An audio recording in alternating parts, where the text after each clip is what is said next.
So eto na nga po mga idol, boxing update tayo ngayon. 8th Division legendary boxer Manny Pacquiao sobra-sobra nang naghahanda sa kanilang exhibition match ng dating kanyang katunggali na si Floyd Mayweather. Nung nakaraan po ay rumors lamang ito at wala pang kumpirmasyon. Pero matapos nga po maglabasan ng mga balita at mga kumpirmasyon na totoo talaga yung kanilang magiging big match up exhibition match dito nga po sa darating na December 31 na gaganapin nga po sa Japan, ay marami ngayon talaga ang nagbibigay ng kanilang suporta sa ating pambato at 8th Division legendary boxer na si Manny Pacquiao. Ngayon pa nga lang po ay nakita natin dumadaan na talaga sa matinding training itong si Pacquiao, at ayon na rin po sa trainer ni Pacquiao na si Buboy na kinakailangan talaga mag-training ng husto ni Manny Pacquiao bago magsimula ang laban nila ni Floyd Mayweather. Kasi po napakatagal talaga napahinga ni Pacquiao, taon talaga siyang hindi nakapag-boxing or may nakakalaban na matindi. At itong si Floyd Mayweather, alam naman natin nung huling naging laban nila ni Pacquiao ay takbo lamang ito ng takbo.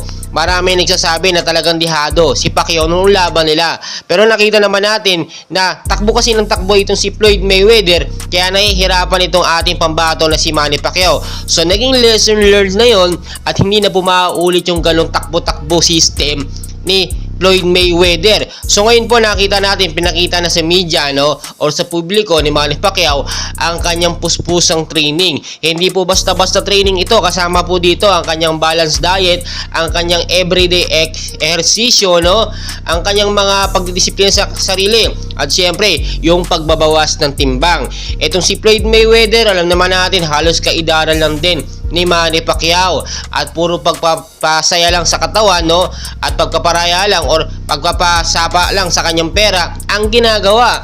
Ngayon makikita talaga natin na parehas na mga paritiro na ang dalawang boksingero na ito. Kaya good choice din na magkaroon sila ng exhibition match, which is inaasahan na rin ng mga fans. Ngayon talagang dadagsapo ang mga pustahan or ang suporta sa ating pambato at 8th Division legendary boxer na si Manny Pacquiao kumpara dito kay Floyd Mayweather. So yung nakita natin noon na pagkapahiwatig or pagkaparamdam ni Floyd Mayweather kay Pacquiao ay totoo pala talaga. Marami ang hindi naniniwala kasi nga naman daw etong si Pacquiao ay paritiro na. Pero matapos maglabasan ng kumpirmasyon na ito nga yung magaganap talaga at kumpirmado sa December 31 ang kanilang exhibition match. Ilang rounds lamang ang tatagal nito at talagang makikita natin dapat round 1 pa lang ay paulan na kagad or tsempohan na agad ng isang solid punch ni Manny Pacquiao itong si Floyd Mayweather para ma-knockout agad. Pero alam naman natin imposibleng mangyari yon